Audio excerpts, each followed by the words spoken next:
KingofPodcasts.com proudly presents The Wrestling is Real podcast, because wrestling needs us.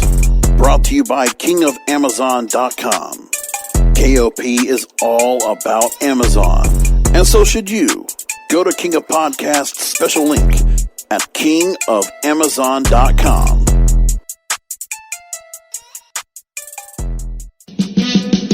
And while we are swinging, to mention a few, we'll drop in a Chili's, hey, Young Bucks, screw you. We'll beat up a Moxley, whatever we do. Life is gonna be we while we are my shadow has been.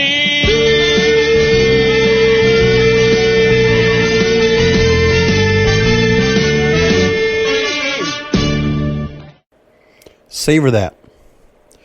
Enjoy that moment. That was gold. I enjoyed that immensely. Never thought that the dinner for two between MJF and Chris Jericho would end up in a Broadway number. Like, really, it was, I mean, give it what it was. They definitely did script around and put the lyrics, something that was very pertinent to the wrestling stuff. It was good. Listen, I think these guys have great chemistry together. We knew that for a long time. That's why they keep running with it. And we don't know where it's going to go. I mean, obviously, I think a heel turn's going to come somewhere with MJF, but I'm enjoying it. Listen, it was pretty well done. People are going to crap on this, sure, but it might not be the best thing I've seen in the last, 5-6 years. I mean, listen, it is not the graveyard match. It is not the final deletion. None of that, okay? Just saying, it is pretty good. For a regular TV show, pretty damn good. That was a definite throw at a different direction. And for their audience, it fits. I mean, the thing is, you get them all dressed up. You do, the suit and tie, whatever, and the cummerbund kind of thing.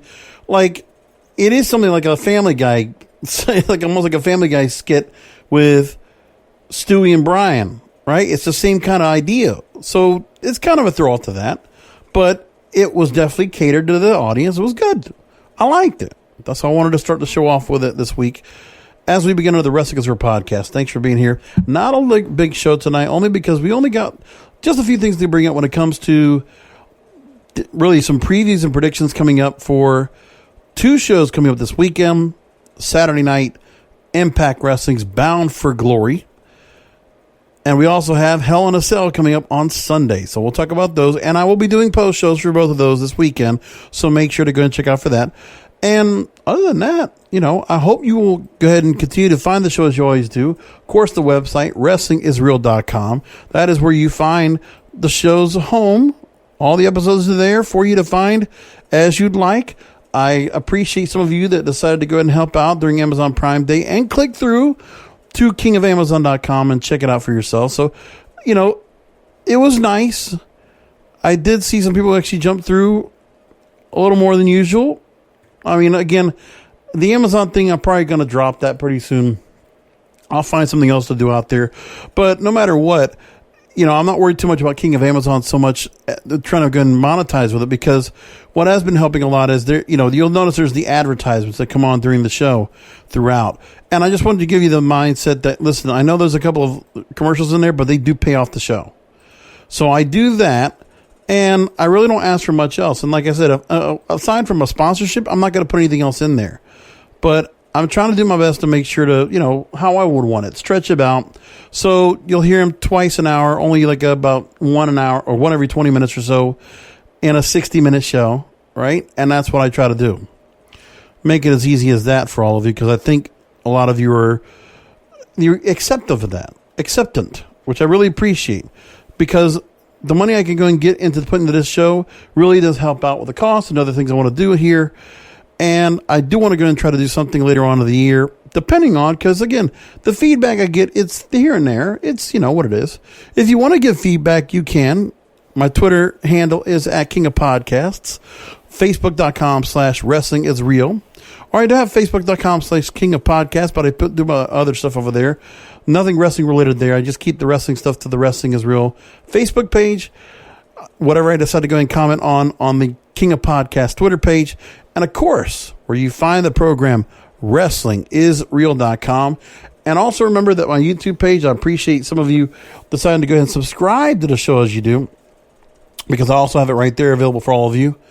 You can actually go and check out for yourselves all the, you can actually go check at WrestlingIsReal.com. Of course, it's all right there. I have the YouTube page. Excuse me. I meant to go and say that. YouTube.com/JBRASCO951. I finally got a few more subscribers. I love that. And hopefully it's going to continue to grow. Get myself to a certain spot so I actually go ahead and change the name to King of Podcast. And as I do, I continue to put a lot of content up there. So anything that I'm doing right now in terms of my own content, so that is the Broadcasters Podcast, my extra side show. I talk about the media, talk about music, movies, TV, and radio. My When I'm Not Podcasting series, where I talk about anything from dating to OnlyFans to Uber and Lyft to fast food to movies to everything. All the stuff I might not get to talk about regularly on the show. I'll take it there. And so many other things that I do, you can find it all through the YouTube page. It's all in one shot, and you can actually just subscribe to the feed on YouTube, and you'll find everything. And the YouTube link is over on, I don't think I have it on WrestlingIsReal.com. I have to actually add that. It is there. You can find stuff in the Twitter feed and the Facebook feed, because I always add new stuff there. But yeah, I need to go and add the YouTube feed. I need to just add that to the website. So I haven't done that yet. I'll do that for all of you very soon. Meantime, let's go right into it. Preview and predictions tonight for Bound for Glory and for WWE's Hell in a Cell coming up this weekend. So the matches we have so far tonight that'll be coming up, we officially have 4 matches announced for Hell in a Cell. An I Quit match and the Universal title match, Hell in a Cell, Roman Reigns against Jey Uso. The way they've set that match up has been fantastic. Again, Roman Reigns and Jey Uso. Jey Uso has stepped up. He has stepped up. The way they've set that up, the whole Roman Reigns storyline has been fantastic. I liked how they finished things off last week, leading up to now. And there's not much else you need to really do to build that storyline up for the pay-per-view. That match alone is a draw. It really is. Now, Drew McIntyre, Randy Orton, it was a horrible way to finish off Raw this week, to go ahead and let Randy Orton get caught with Drew McIntyre inside, and, just the way it was all done was hokey. But again, I don't want to just sit and talk about Raw and how bad it is. And I know my fellow podcasters want to do that. My fellow podcast brethren. I know you guys want to go ahead and nitpick and whittle down all the bullshit that goes on a regular basis on Raw and SmackDown. I understand why you'd want to do it too. I do. I don't like talking about all this. I hate it, personally. For me, I look at the reviews and I just say to myself, it is hard enough to try to watch the show and keep myself mindful. Kofi and Sheamus fighting each other in a good match, that's not enough for me to go ahead and really, stir me up. But that's the best match they had on the show. Well, damn, they better have a good match on that show. Those guys have 10 plus years in this company. They both came in around the same time, didn't they? 2007, 2008? Those guys are lifers in this company. And it took a long time not Sheamus so much. Sheamus got the belt early on. We was, World Heavyweight Champion. And then after that, they never brought him back up that high again. I'll never know why. I'll never know why they just didn't let him do anything more. But again, they let him be King of the Ring. They let him be, in different areas. They let him be tag team champions multiple times with Cesaro.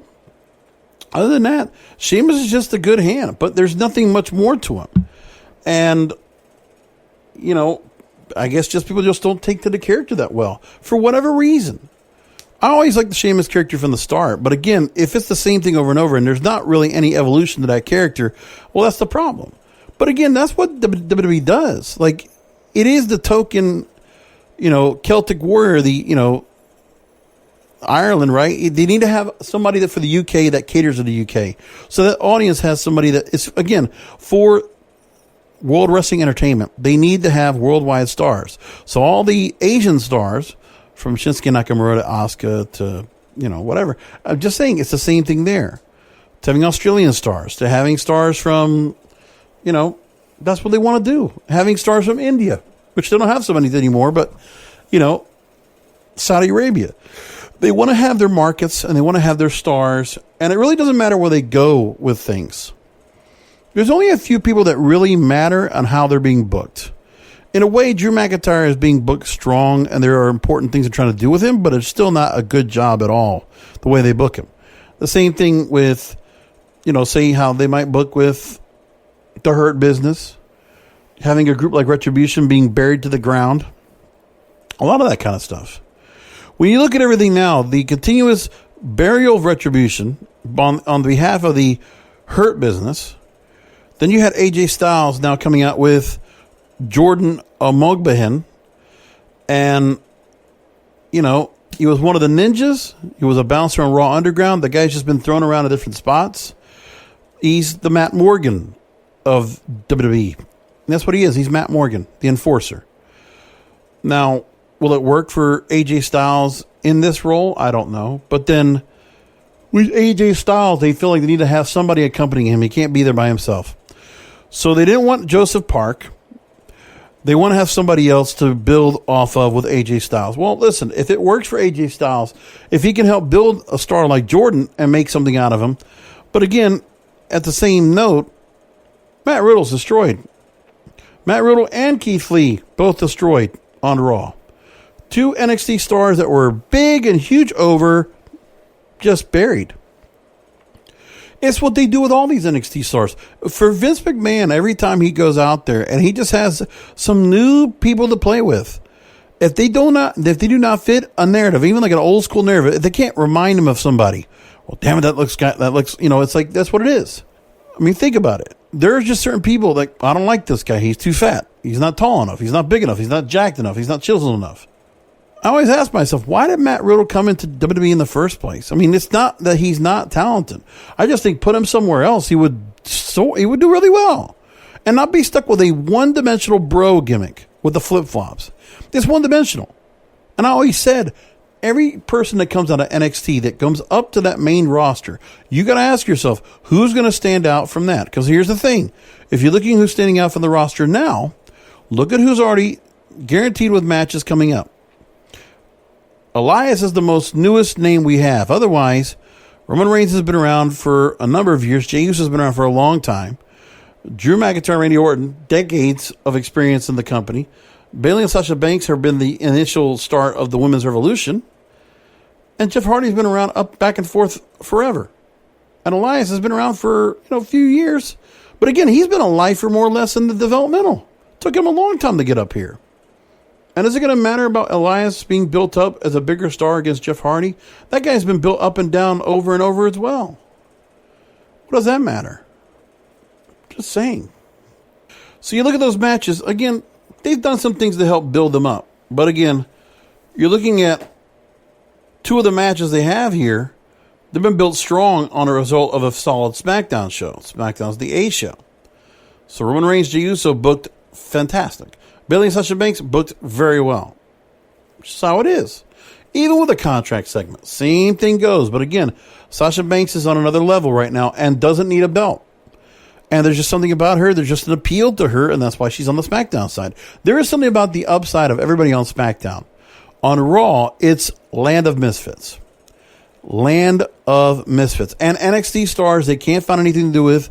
And basically stars that the company's had for a long-ass time and they can't really do much else with. So, to see the New Day get split up, Big E is now the split off, keeping him on SmackDown because they see him as a single star to build up. So the New Day, the hashed up, the part of the New Day that doesn't have the appeal, maybe so much to Vince McMahon, that goes to Raw. So the Raw is Thunder. Raw is Thunder, SmackDown is Nitro. Just this. But it is interesting, too, is that you do have more younger stars over on SmackDown. You have more popularity, more star power. Not so much more star power, but you have more popularity, more viral, more interesting, more appealing talent on the SmackDown side. It's pretty obvious. That's where we are. When I look at And remember, all I was going to do was just going to like make mention of how everybody wants to go ahead and nitpick Raw and SmackDown. But again, Raw, there's so much to nitpick anyway. And if I want to do it, sure, I could go and follow along with the rest of the group and do that and say why this Hell in the Cell show is going to be half good. Because half of the matches they're going to book for this are not going to be good. They're not going to be well built because they didn't do anything well with it. Look at the women's, the women's title. Same thing. You know, you look at Asuka. Why Lana got the chance to go ahead and be in this match the way they booked it, right? She loses quick, gets thrown into another table once again for the 5th time by Nia Jax. Where are we going with that? I'm sure everybody's asking the same question. They don't know. And again, this TJ Friday's booking. Okay, so Baszler and Jax, we're just going to put them together in 2 segments. So Lana gets beat up. Then the promo. Then the confrontation. And not just from Mandy Rose, Dana Brooke. No, we get more. An impromptu Fatal 4-Way Tag Team match. Non-title. This is the kind of stuff that just I turn off immediately. I don't know anybody else does. There's nothing special about any matches they put on. They just can't wait anymore. There's no such thing for them as having jobber matches. There's no such thing as having matches anticipated on television. You just throw everything. You are feeding the baby junk food all Raw long. And you are degrading the quality of your stars every time you do that. And what that means is that you don't care. The women's division means nothing right now, more or less, outside of Asuka, Shayna Baszler, Nia Jax. Because when you look at the way they put themselves and they put the teams together, Riot Squad, Mandy Rose, Dana Brooke, just 2 blondes together. It's like a Bruce Pritchard thing. And Lacey Evans and Peyton Royce, which makes no sense at all. It was bad. And of course, Baszler and Jax made quick work and finished, right? For what? And then the Miz and Morrison thing, they want to kind of build things off of with Otis and Tucker and work off of that. Again, you want to make Otis come out gimmicky right here tonight with the mask as a luchador. But yet we have not done one damn thing with him in that briefcase. Not one thing being done with this guy in his briefcase. We're not even doing anything here. And Miz and Morrison get dumped again. You're just going to keep getting beat. For what? And then you're having the 2 big guys at the end. Braun Strowman, Keith Lee. You know what? You cannot keep doing... Like, with these guys, why are you putting big guy versus big guy?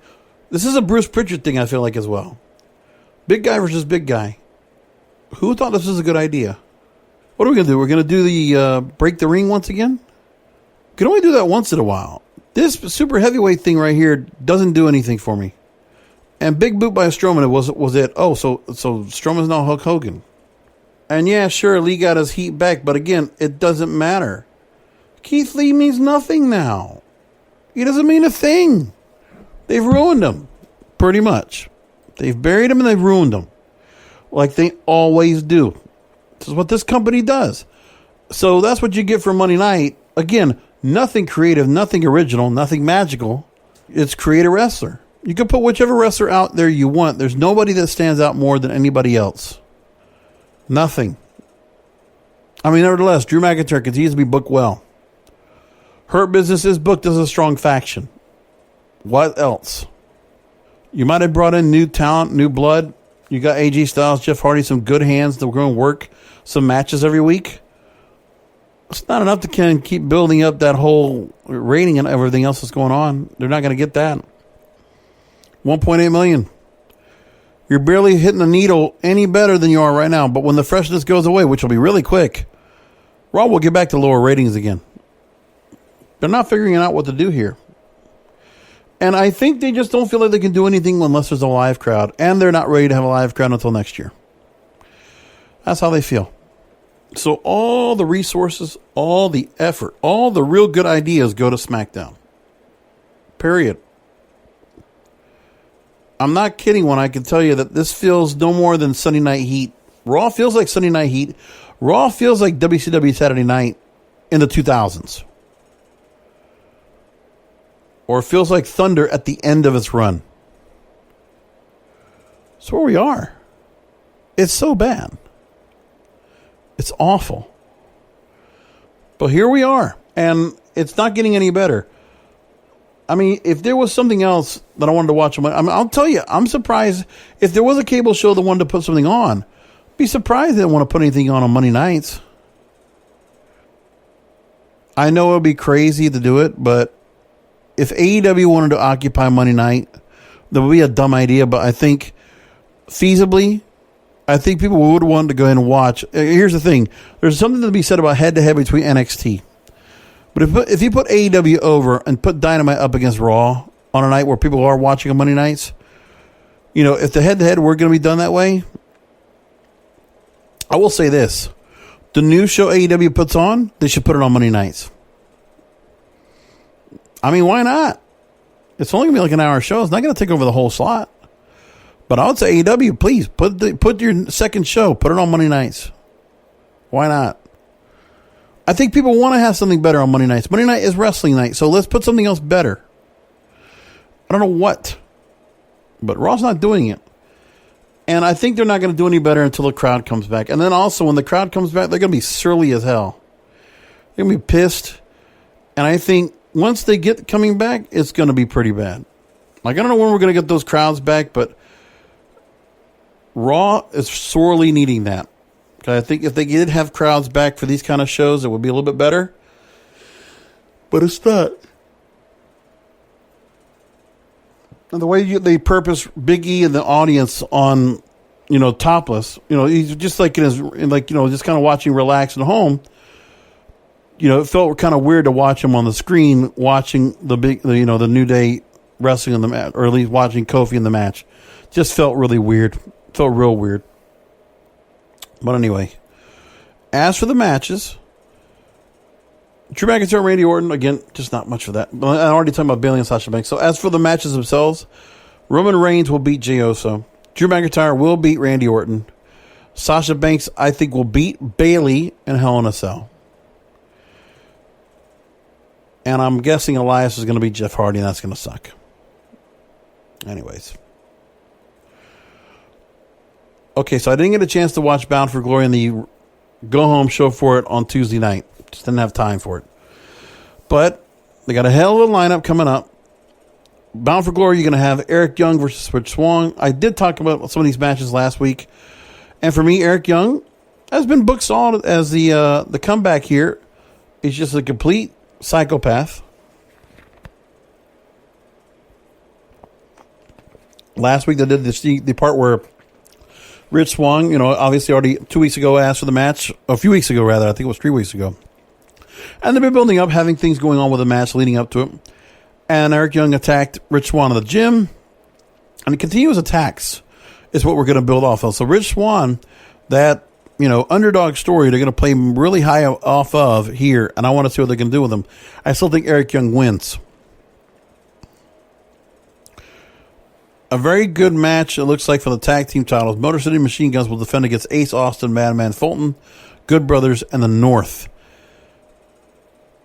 I don't think the Machine Guns hold on to the belts for long. I think, for my end of the bargain, I think the North retain the titles. That's where I think things go, especially in a fatal four-way like this. You know, you could have, and I don't know, maybe the Machine Guns are the ones that take the pin. I don't know, but we could take the belts off of them, let the North take it back. I don't know if the Good Brothers win it right now. You could do that. There's really nobody that could be. There's really no bad decision on who decides to win the belts. Either or. I just don't think the Machine Guns need to be it. They just got brought on, and it was a good way to get the belts off the North, and the North are now, you know, chasing, which is pretty good for them. Knockouts title, the virtuoso Deonna Purrazzo, who has signed a long-term contract now with Impact Wrestling. She is there for good. She's there for the duration, which is great. Taking on Kylie Ray. I like this match. I want to see where Kylie Ray now, obviously the Susie character getting attacked, and Kylie Ray now has a bit of a fire under her now. That'll be a good match, the way they're setting that up. Again, I do like the appeal of the X Division title with Jordynne Grace in it. And I'm going to say Jordynne Grace wins the X Division title. I think that's what they're going to do. They don't want to have her here going up at the Knockouts title, but I think Jordynne Grace is somebody they want to build behind. And I can see them doing a Tessa Blanchard type of deal to it, because I think they did like the appeal of how Tessa Blanchard as a woman dominated the men's division. And I think putting Jordynne Grace in the X division, and also just the fact that maybe not necessarily having Jordynne Grace go after the world title, but having Jordynne Grace be part of the X division, and maybe other stars like a Taya Valkyrie, you want to put them in the X division as a random thing. So the X division is no limits. So if women want to be involved and they want to vie for the title, then, I can see where they do it. Moose and EC3, it's been a feud they've talked about. I haven't got much of course, there's not been a lot of physicality towards the match. It's just been a lot of thinkery and a lot of, mind games going on the behalf of EC3. I think EC3 beats Moose. I think Moose takes a little bit of a hit down, and EC3 comes back strong here. Ken Shamrock versus Eddie Edwards. By the way, Ken Shamrock will be inducted into the Impact Wrestling Hall of Fame, and Dwayne The Rock Johnson will induct him. I'm not sure how that's going to come out, but we'll talk about that and see how that turns out, if he's just doing the Zoom call or coming in. I don't see, Dwayne Johnson making an appearance, but we'll see how they're going to do the whole Hall of Fame thing anyway. Well, that said, I think Eddie Edwards beats Ken Shamrock.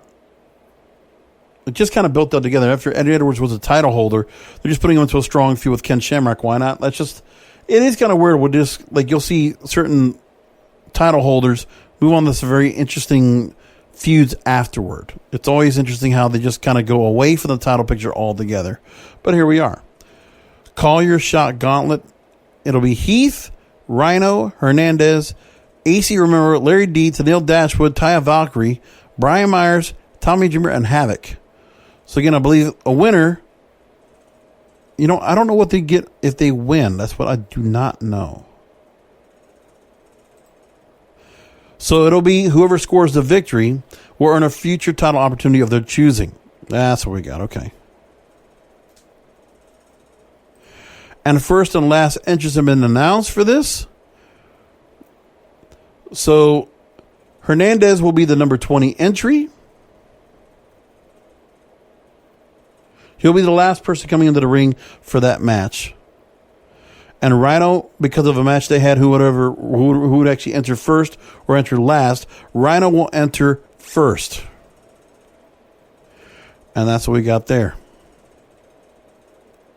The pay-per-view looks kind of interesting. I'm really not sold on where they're going to be going with things, because there's a lot of stars that have kind of switched around. Tessa Blanchard not being part now is been a bit of a change. No Taya Valkyrie on this show. And, I do think they're strong I think the world title match will be interesting. I do think that the tag team title is going to be the match that will really stand out. I think the X Division title match will be very good as well. That's what really looks interesting to me.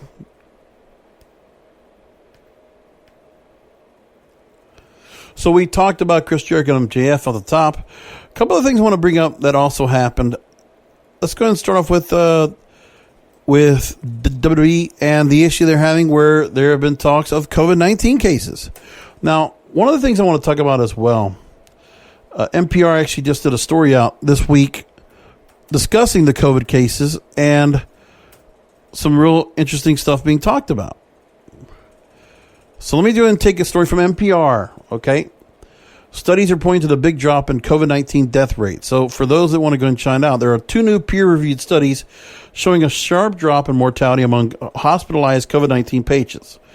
The drop is seen in all groups, including older patients and those with underlying conditions, suggesting that physicians are getting better at helping patients survive the illness. Now, the study, which was part of a single health system, found that mortality has dropped among patients by 18 percentage points since the pandemic began. So at one point, there was a 25.6% chance of dying at the start of the pandemic. It's now 7.6%. In the UK, there was also one from the Alan Turing Institute in the United Kingdom. 21,000 hospitalized cases in New England, a sharp drop in the death rate as well, down 20 percentage points. So You might see the issues where everybody's still talking about cases, but again, we're starting to see a drop in mortality. So the people that are dying from it is one thing. I mean, don't get me wrong. People having to go ahead and deal with it and having to contract it and be infected by it is one thing. It's it's horrible. But if we're starting to hear that people are less likely to succumb to coronavirus, that's great news. And that's even before vaccines come into play. But any which way, the wrestling media cannot help themselves to talk about what's going on when it comes to COVID-19. So Wrestling Observer Live, Brian Alvarez talked about a statement that was sent in response to a report about local officials looking to investigate venues in the Orlando area that could be COVID-19 hotspots. This is from Orange County officials, which is where Orlando's based. So there were 3 places that were looking. There were 2 places, including the Performance Center and the Amway Center, or the WWE Thunderdome, as potential hotspots. The statement for WWE is not open to the public, but rather operating on a closed set with only essential personnel in attendance. As part of ongoing weekly testing protocols, Adventist Labs have administered more than 10,000 PCR tests to performers, employees, production staff, and crew, resulting in 1.5% positive cases as compared to the current national average of more than 5%. Additionally, extensive contact tracing takes place. Impacted individuals are placed in 14-day quarantine and only cleared after they test negative. So my thing is, the insurance company probably is making sure to do all this as well. So they're probably trying to keep an eye on what's going on so that they don't have any issues. So they're saying there were a couple of double-digit outbreaks. So they're saying there was up to 150 positive tests. And so there's a little bit of a shock that some people are trying to get for that. But again, we're seeing which stars are out there. And, you know, we don't know who it is that actually might have been positive or whatnot and who might also have contracted. But again, they're doing what they're supposed to be doing over there. So I'm not sure what to think about that. One other story I want to bring up before we wrap things up. Again, not a long show tonight because, again, I got a whole lot to talk about coming up this weekend where we're doing 2 post shows, one for Impact Wrestling Bound for Glory coming up Saturday night after that show, and one for Hell in a Cell coming up on Sunday night. So we'll do those, and you can catch those with us. And I hope you're going to do that Saturday and Sunday night right here at WrestlingIsReal.com. Now, Glow, which a few years back I was kind of really weary about when they first came out. It was one of the first videos I did on my YouTube channel, was complaining about Glow coming back and it wasn't going to be the same. Well, the creator, Genji Kohan, did a pretty good job on how she did the show. And after all, I did enjoy it. And I watched the 4 seasons they did of it. Well, the show's being canceled. It was canceled officially by Netflix 2 weeks ago, even though filming of the 4th and final season was already underway. So the series is known for its ensemble cast, fighting the patriarchy and being diverse without being about diversity. There were some cast members of color that called on showrunners and producers to implement specific guidelines to better represent their characters, whom they felt were less dimensional and perpetuating racist stereotypes. It's a 1980s depicted show. What do you expect? So there was a letter that was signed by a number of the stars on the show, including Kia Stevens, or formerly Awesome Kong. And in the letter, they said that, quote, Glow has been marketed as a diverse ensemble, but for all of us diverse cast members, it has never lived up to these ideals. Unfortunately, we feel that the promise of this show has not been fulfilled. Listen, you have to understand about the show was, it was done depicting what the show was back in the day. So why are you complaining about it? I mean, again, this is what the show is. What we got is representation. You got a makeup of a diverse audience. That's at least what you have.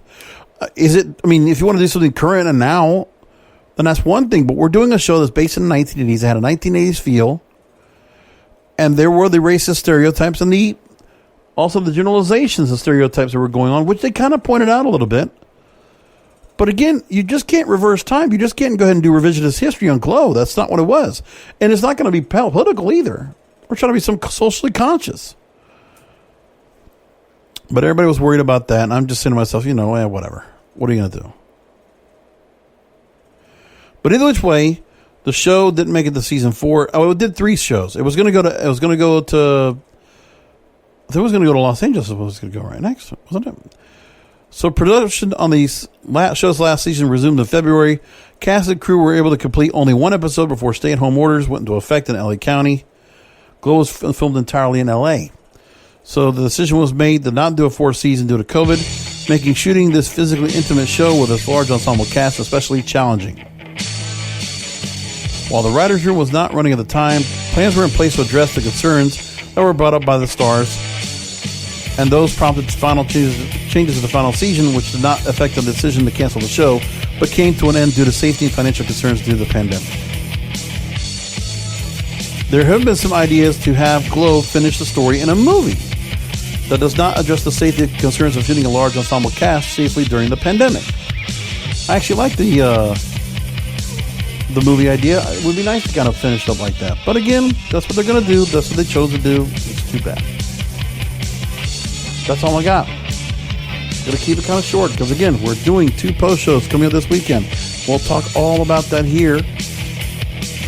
Again, Saturday night, post show for Impact Wrestling Bound for Glory. Sunday night, post show for WWE's Hell in a Cell.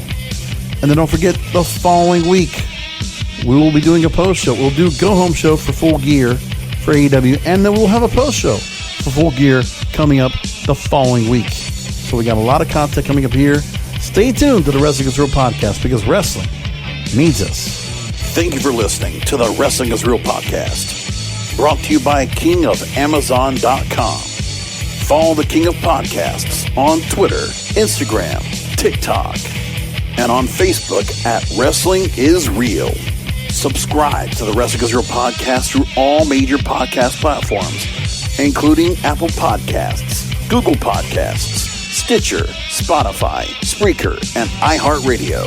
You can also look for episodes on his YouTube channel, youtube.com/JBRASCO951. You can find all this information and more by going to the website, WrestlingIsReal.com.